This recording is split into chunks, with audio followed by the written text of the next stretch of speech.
Russian forces fighting on many fronts as Putin's military strategy collapses.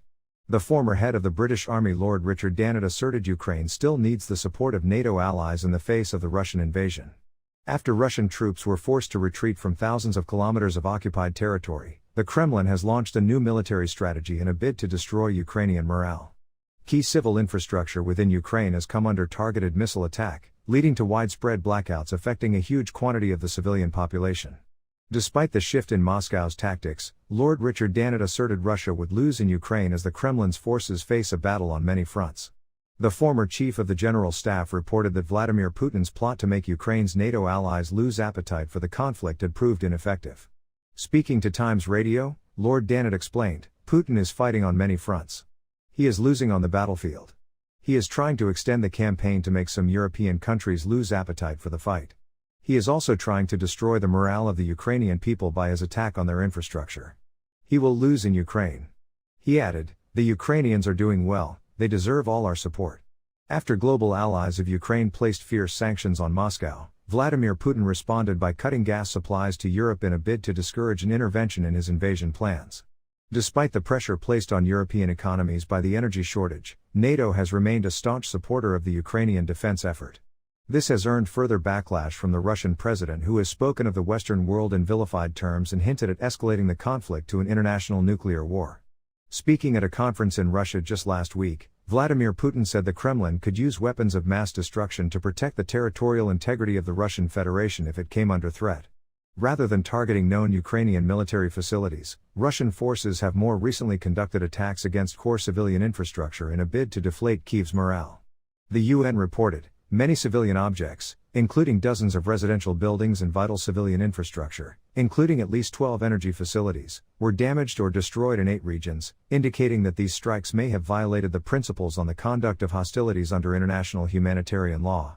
Damage to key power stations and lines ahead of the upcoming winter raises further concerns for the protection of civilians and in particular the impact on vulnerable populations. In a speech on Tuesday, President Zelensky confirmed that there had been widespread blackouts in a number of regions across Ukraine following Russian missile attacks. He added, "We will do everything to give people electricity and heat this winter, but we must understand that Russia will do everything to destroy the normality of life." Intelligence reports from the UK Ministry of Defence have suggested Russia remains on the back foot in Ukraine amid a crisis of supply concerning weapons and vehicles within Moscow's armed forces. Defense officials suggested the swathes of newly mobilized Russian troops arriving in Ukraine were poorly equipped and weapons that were available among active battalions were likely barely usable following improper storage. The Kremlin had refuted this information as Defense Minister Sergei Shoigu reported. At an early stage, there were problems with various types of supplies and subsistence for the mobilized. These problems have been resolved. All those deployed to their units are provided with the required supplies, uniforms, equipment, and food at the same standard as professional military personnel serving under contract. Russia sending broken-down trucks to Ukraine-based soldiers, new footage shows. Russian reservists mobilized by Vladimir Putin in September have reportedly been sent into combat with weapons dating as far back as 1959. Russia is sending broken fuel tankers to the front lines in Ukraine as they struggle to restock their dwindling supplies of military equipment. In footage released on social media, dozens of purportedly new vehicles based on the Ural 375, which were built in the 20th century, can be seen being attended to by Russian engineers. A German journalist who shared the footage commented that some of them are broken even before reaching Ukraine. The footage further highlights the struggles that Russian forces are facing on the battlefield after sweeping Ukrainian counterassaults over the past 2 months have left Putin's soldiers short on equipment, while reservists are being sent to the front lines with second-hand, malfunctioning weapons. The photos suggest the vehicles are, in fact, second-hand despite claims they were brand new. He captioned the video, "New Russian fuel tankers, sent to Ukraine, are based on the Ural 375, built between 1960 and 1982. Seems some of them are broken even before reaching Ukraine." Another social media user familiar with the equipment compared it to the Unimog 435, which is a fuel tanker built by Mercedes-Benz in the same period. They suggested the fuel consumption of the Russian vehicle was more than twice the amount of the German model. They said, average consumption is 50 liters per 100 kilometers and increases when driving off-road and when the vehicle is loaded. A Unimog 435 from the same decade consumes between 17.5 and 20 liters per 100 kilometers. Expensive fun even for Russia.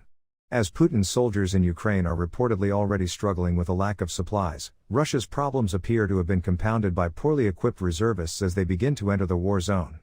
Many of the mobilized soldiers have been armed with barely usable weapons, according to British defense analysts, dating back to the 1950s. Open source images suggest that the troops have been issued rifles of a type which could be over 60 years old, such as the AKM assault rifle, which uses ammunition incompatible with the current weapons used by fighting Russian soldiers. The intelligence update, posted by the Mod on Twitter, said, in September, Russian officers were concerned that some recently mobilized reservists were arriving in Ukraine without weapons. Open source images suggest that those rifles which have been issued to mobilized reservists are typically AKMs, a weapon first introduced in 1959. Many are likely in barely usable condition following poor storage. The integration of reservists with contract soldiers and combat veterans in Ukraine will mean Russian logisticians will have to push two types of small arms ammunition to frontline positions, rather than one. This will likely further complicate Russia's already strained logistics systems. Fears that they will have to enter the war zone poorly equipped have led thousands of Russians to flee the country, a problem that has become so significant that neighboring Poland announced on Wednesday it was erecting fences across its shared border.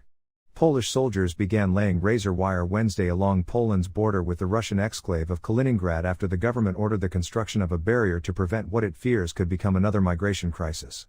Scale of Russian losses is jaw-dropping. Putin cannot go on.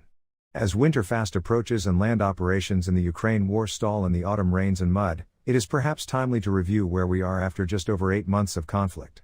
We appear to be at a natural pause in proceedings with little change in the front lines, although combat continues with marked ferocity in places. From the Russian point of view, things aren't looking too good.